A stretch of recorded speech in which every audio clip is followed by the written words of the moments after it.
I talked about quality. The second aspect let me touch, which is called reliability. Reliability is to do with you buying the raw material on time, having a manufacturing process that is going to consistently produce to a certain level, having a plan which then makes sure that the right quantity gets produced at the right time and gets delivered to the buyer. Earlier you given a monthly schedule. Please deliver it any time within the month. So if you delivered by the 22nd, 23rd, 24th, you're still on time. But supply chains are moving towards a high frequency of delivery. So mind you, the moment I talk about high frequency, you should be delivering multiple times. And for this, nobody gives you extra money. So now I'm talking about reliability of delivery. And when we talk about reliability of delivery, you get a very small window in which to supply. You miss that window, the delivery is not counted. Against what used to happen earlier, that you had a schedule for, let's say, a month or 15 days and you took your time, and whenever you could manufacture, when the numbers were good enough, you delivered. Here, the frequency of delivery is becoming more important with the quantity. That means your size, the one size of delivery is going down, but frequency is going up. Now it sounds very simple, that you can produce once, keep in the store and deliver as and when the delivery schedule comes. That is still not acceptable, because by working that way, you will land up carrying excessive inventory, or maybe you are supplying one person on time at the cost of others. And this is going to somewhere play out in reliability. Many times you'll be close to missing the due date, you may be calling the buyer, please extend my delivery time, and things like that. Now, trying to make sure that your output is always reliable, there are two ways. Either you have perfect machines, that means no breakdowns, or to reduce the risk of single machine breaking down, you have more than one machine. So reliability is you have to make sure that you are not constrained by single machine or single source. You need to make sure that if one machine breaks down, there's an alternate way of producing it. You may not regularly use that way, but you need to have an alternate way of producing the same component. You cannot say, sir, I have a breakdown in my machine, so now I cannot supply. Maybe the buyer can overlook it because he needs to quickly go to the second source and get the excess numbers. But then the number of orders, the number of components that you have to deliver will be reduced. If your machine is down for 2 days and you have to supply 1,000 every day, and if you're not supplied for 2 days, it is not that on the third day when the machine comes up, the backlog is cleared. You have lost the sale. And those 2,000 components will be covered up by another source. A new behavior is expected out of you. Irrespective of your breakdown, you cannot lose the output. You may be able to slow it down because the other process may not be able to produce at the same rate of manufacturing, but you cannot say, I had one machine or one source and it's broken down. Reliability.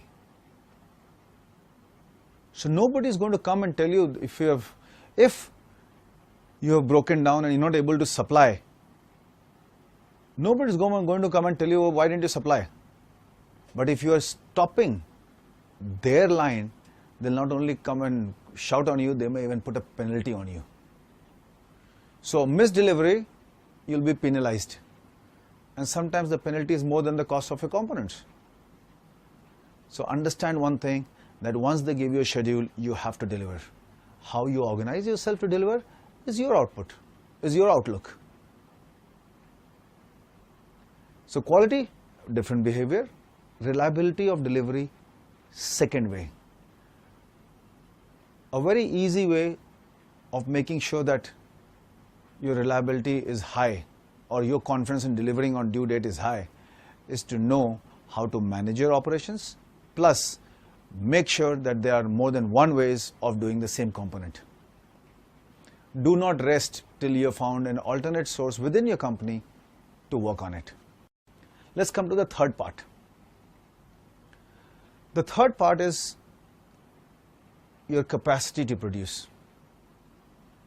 That means, do you have enough available capacity today as well as tomorrow to keep with the surge in demand that may occur if this particular model succeeds? Or do you have enough capacity when they add a new model? Do you have capacity for the future to allow for the new product mix that this new OEM is planning to launch? If you go to somebody, let us say you're trying to enter a supply chain. You go to this new buyer and say, listen, I have this technology and I've been producing for a different automobile manufacturer. I know how automobiles are manufactured and I have the technology, the process and everything. I would like to make a similar component for you if you allow me to. There is going to be a process, and let us say that they give you the drawings and you make a sample and go to the person. He may decide to buy, but the next question is, do you have the capacity to produce? If at that point in time you say, sir, it depends on the order you give me, I shall increase my capacity, there's a 95% chance that you will not get the order. You have gone to the buyer. If you don't have the capacity to supply, why should he even take a chance with you? The capacity to supply is one of your order winning criteria. So either you invest before and totally on your steam, then go to the person, listen, I have this capacity, I can use it for supplying to you. And then you need to make an offer to him that he can't say no to.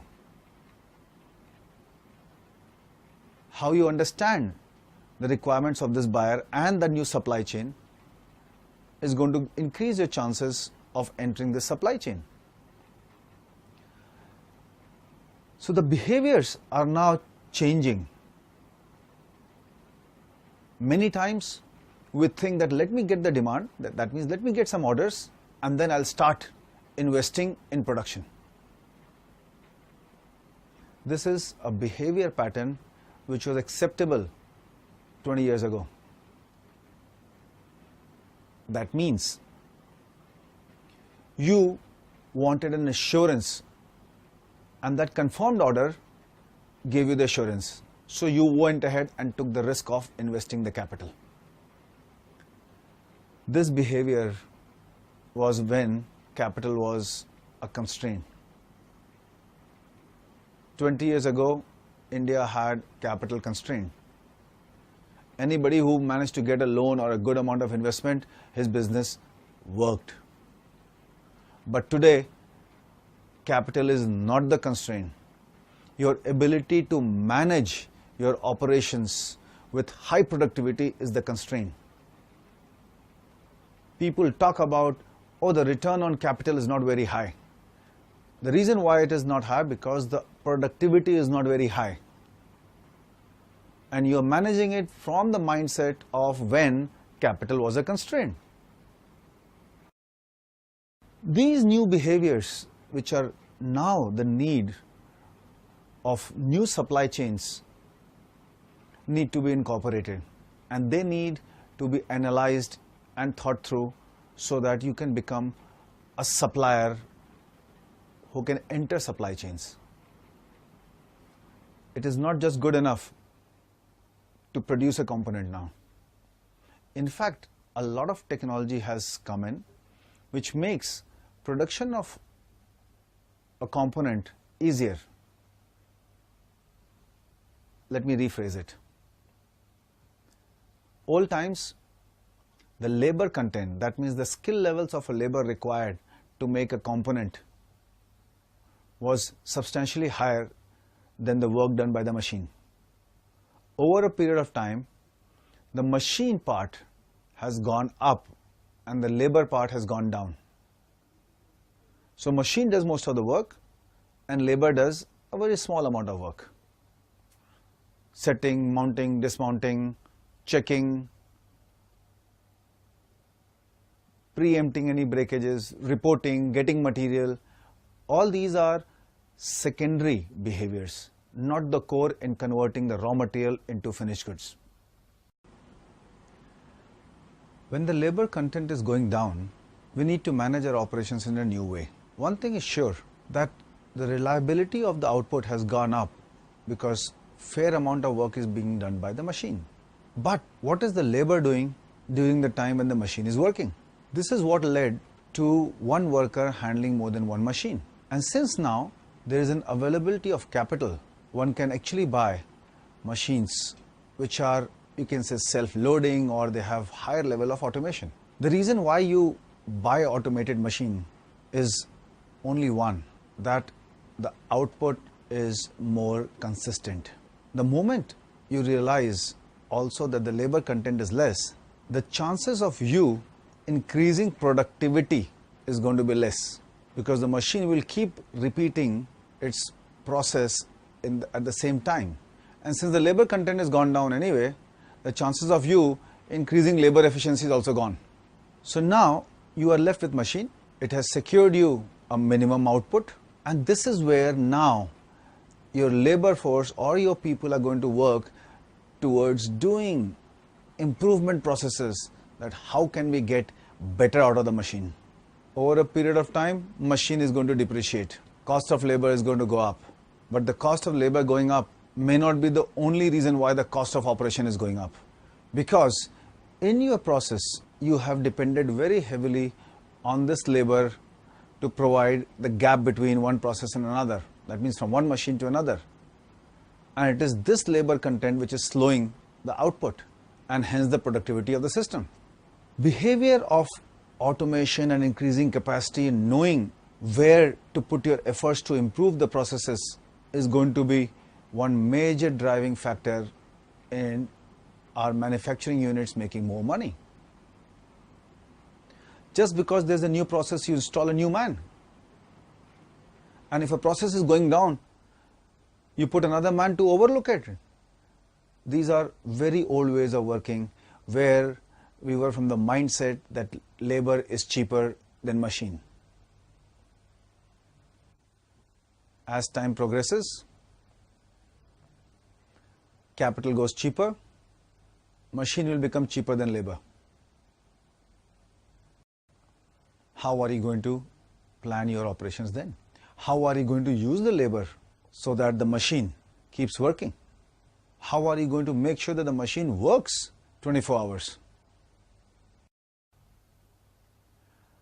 This is the kind of behavior now being expected. So now you have one machine, you have two machines, you have an alternate process, the labor content is down. This is going to increase the reliability of your supply. And whenever growth comes, how do you select a new machine? Do you select a new machine because it costs less? Or do you select a machine because in same 24 hours, it can really produce double the number? Or you buy this machine because it produces the same number but combines two stages of production? All this behavior in the supply chain is governed by the pressures on supply chain. And you as a manufacturer in the supply chain have got to understand the big pain that you are removing for your buyer, and hence, and only then will you find a spot in the supply chain. I've talked about quality, talked about reliability. Let's talk about the capacity to supply.